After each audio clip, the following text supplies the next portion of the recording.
Greetings, dear ones. I'm Kryon of Magnetic Service. My partner gets excited because I show him the future.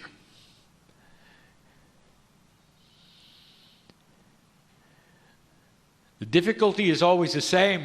You want it now.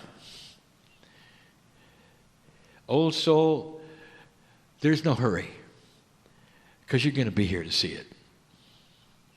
You may look a little different, but you're going to be here to see it.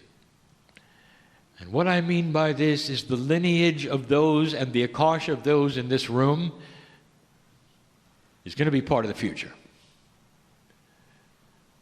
No matter how old you are at this point in time, no matter what you think that you're a part of at this time, I would like to tell you that the old soul is going to continue. And that this transition to a new energy on the planet is temporary. You're going to start to see results. There's a fast track system that is going to echo what you want. Consciousness has energy.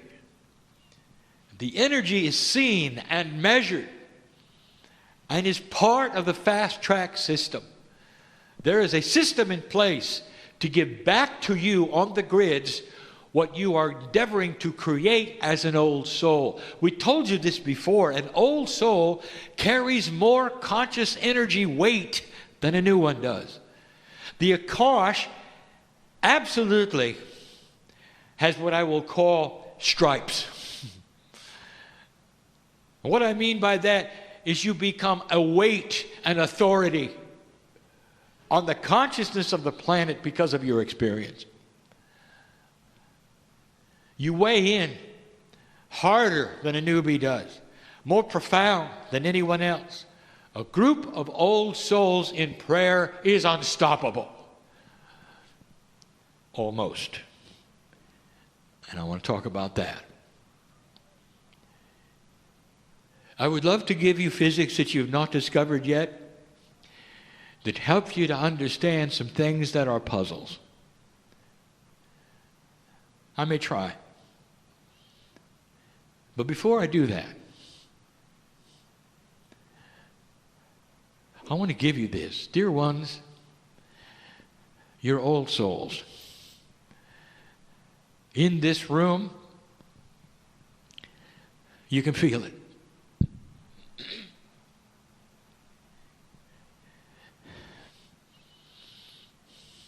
What you think and what you do creates the timing of peace on earth. Some of you will have the opportunity to take the high road when all you've done is be forced into the low one. And I may talk cryptically, but I am talking to those in the room. Opportunities given that you didn't expect, in areas you didn't plan would be there, and a decision that you will make actually helping the planet incrementally, one by one, because you see things differently. There's an awakening process in all of you, and you can feel it. And one of the attributes of this awakening process that I want you to look for is joy. The creative source is benevolent. It likes to laugh. There is no greater healing emotion on the planet than laughter and celebration. I want you to look for that. I want you to look for that in ceremony. I want you to change what you do in ceremony. The idea that you would gather together and somehow look at the ground and close your eyes and pretend to be mournful because you're in touch with spirit is old energy. Are you understanding this? What about a celebration where you tell a joke? What about a celebration where in order to get something going, you might even tickle each other's feet? Something to create a celebration of joy and laughter while you go into a meditative state that will amplify it greatly. Old energy says you have to be depressed. At least that's the way it looks.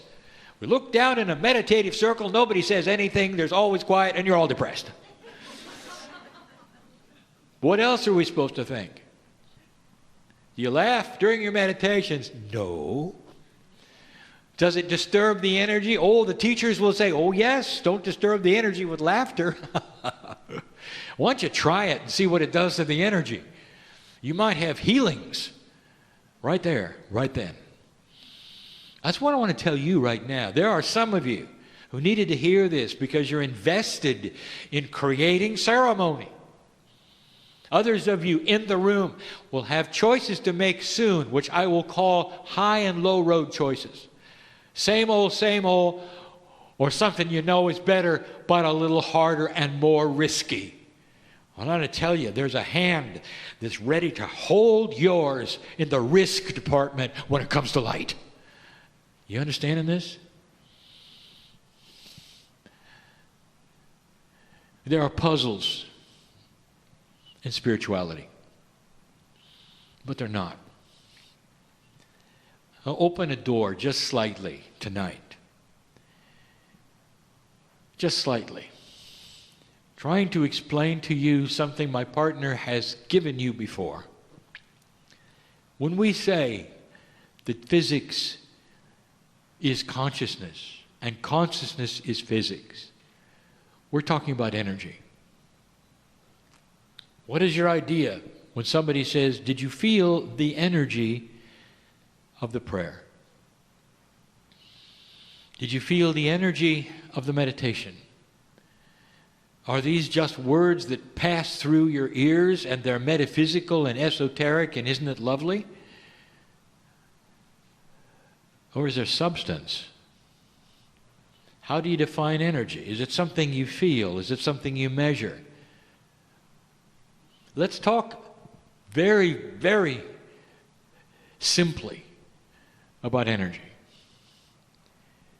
Long ago, basic science realized that energy is not destroyable. You cannot destroy it. You can change it. And in certain situations where energy meets energy, there will be then another energy, but it is not creating new energy, it's simply morphing. In some places of the universe, it gathers energy from another place. It looks like it is creating, it is not. It's simply moving it around.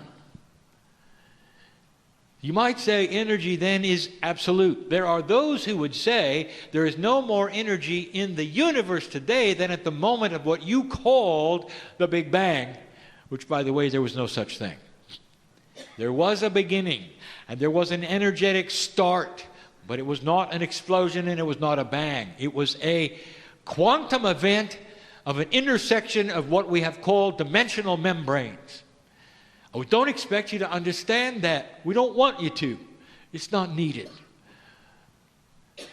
But energy is something you should be able to feel, measure, work with, compute, and predict. On the planet right now, you work with certain kinds of energy very well. You understand them. You can compute them. You can measure them. You can predict them. You use them in your machines. That's energy. You create energy in order to fuel your house. That's energy. And when it comes to consciousness, you don't think of it the same way. So tonight, right now, I want you to think of it the same way. Is it possible that there is a system that is a multidimensional system where what you create with your thoughts is as palatable as an electric current? we say palatable, that means that is digestible to your consciousness logic. That's what we say palatable, just like food. You can eat it, enjoy it, it becomes yours. It's palatable to think that your consciousness could be measured. Is it possible you could have a consciousness meter measuring that which you think, not on any scale that you have on this planet at the moment, nothing like you have. I'm talking about a quantum measuring device, a way you could see the energy you create when you focus your mind. If you had that right now, it'd change everything. You have a group of light workers and you're going to concentrate on creating rain. Now don't do that, because you're going to get it anyway. But just as a trial, would it make a difference to Gaia? Now I want you to follow this, because there's physics involved. The earth has consciousness that is tuned to humanity, and we have taught this to you before. Gaia is starting to raise its consciousness, giving you back what you're starting to give to it, which is not war and hatred. Gaia is starting to change. The crystalline grid is starting to change, giving you remembrances of good things and not drama. We have told you this.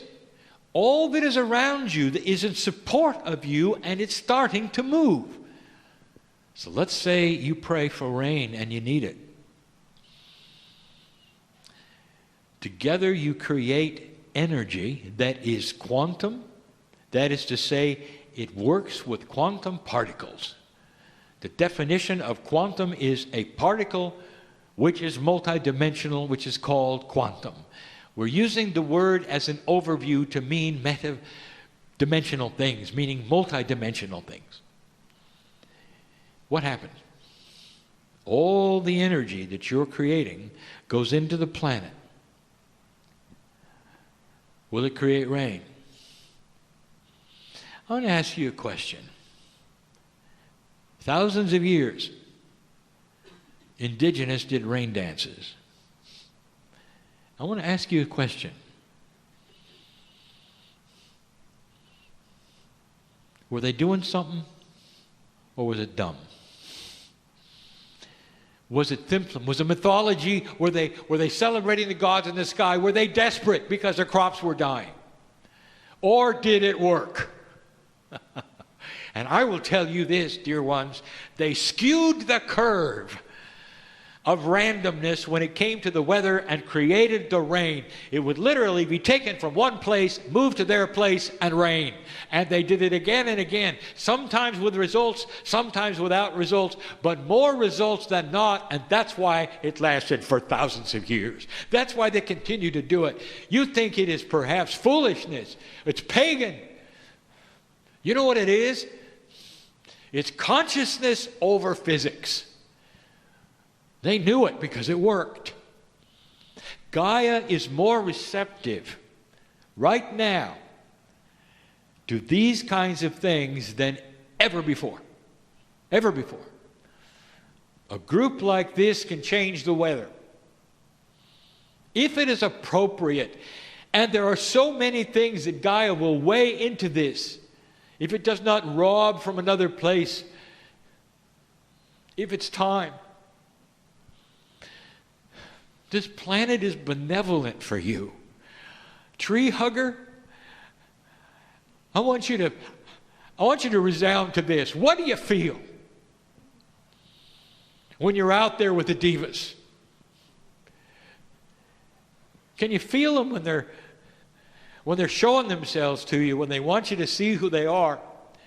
The consciousness of Gaia has attributes constantly that are giving back to you. And you call it Mother Nature. Isn't it interesting it's a woman? Isn't it interesting? All things good born from the planet, from a feminine energy, just like here. Question. Let's apply it to humans. Now you have a group of light workers that are all praying for one thing, the healing of a human being lying in a hospital bed. Now it gets tricky. Have you done that before? The answer is many of you have. You have a relative or a friend who is in trouble, and you're going to send them energy. You're going to see them healed. I would like to explain what happens to that energy right now in the simplest way I can. And my partner, I want you to go slow because this is new. I want you to understand the benevolence of it, the appropriateness of it, the beauty of it, and why it doesn't always work. Because as many times as you've done it, you know sometimes it works and sometimes it doesn't.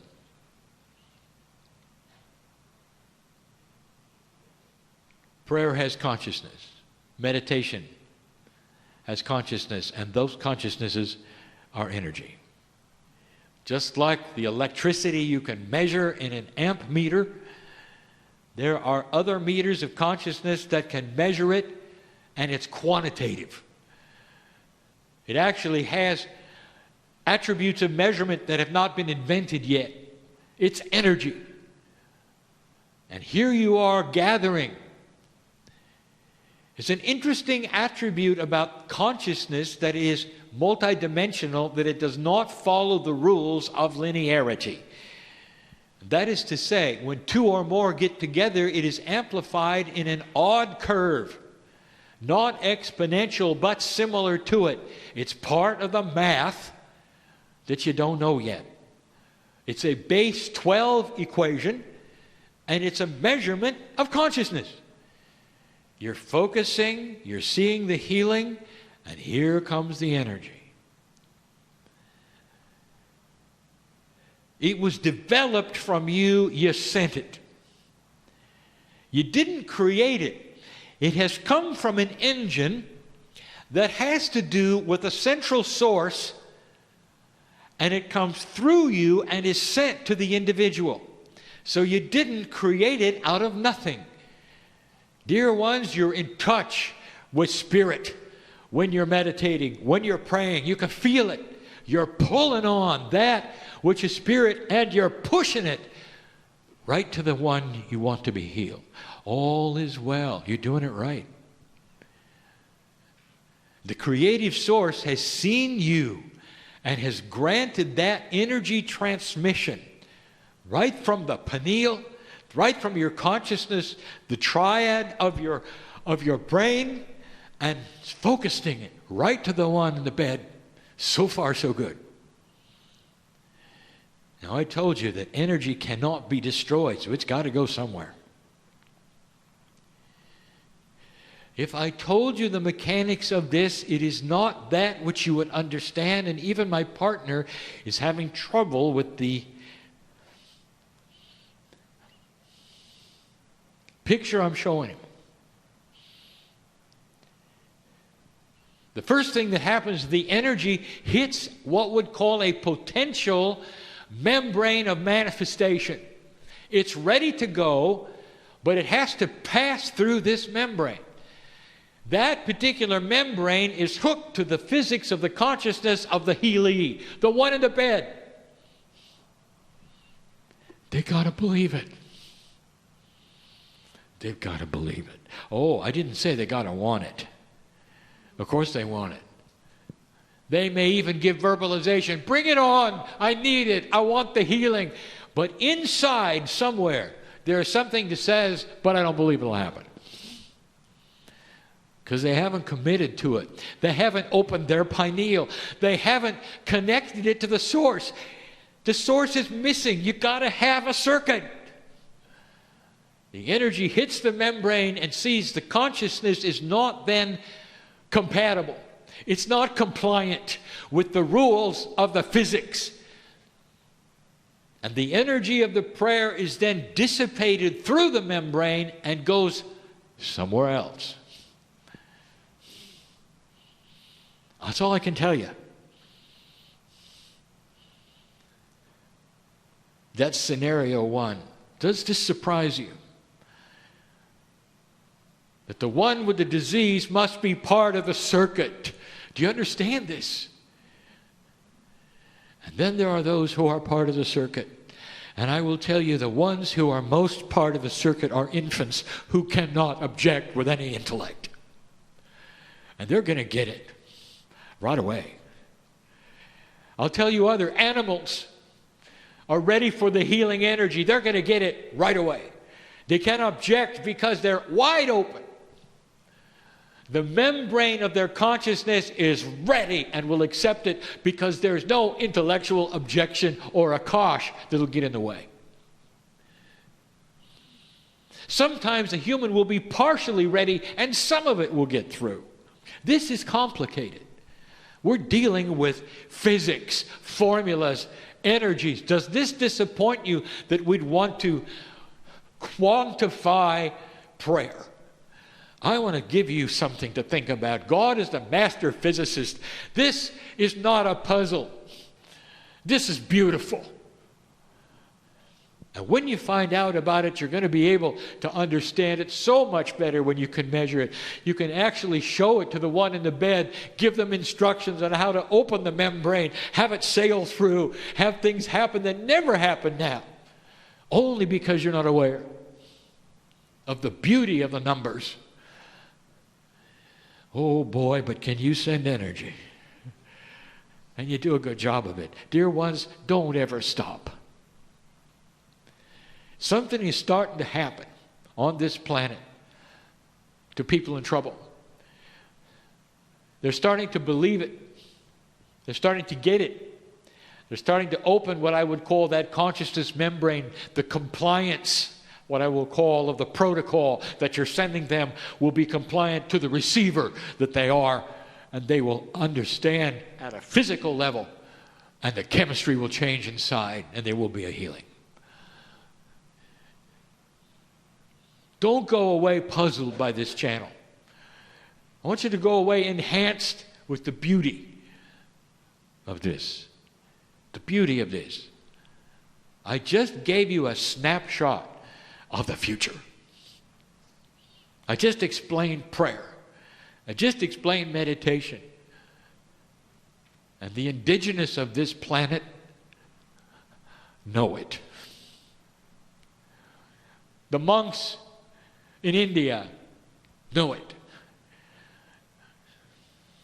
Those who have studied the ascension process 1,000 years ago knew it. You lost it. And now it's time to get it back. Dear ones, it's about belief. It's about owning that which is spiritual within you and changing yourself. Getting to a point where you get out of the doldrums of low self-worth and into that which is celebrate your life every day. How many of you have the courage to do that? Wake up. Put your feet on the floor and say, thank you, God, for my life. It's making a difference on the planet.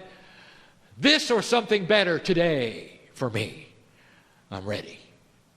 I'll tell you, we're listening. And so is your body.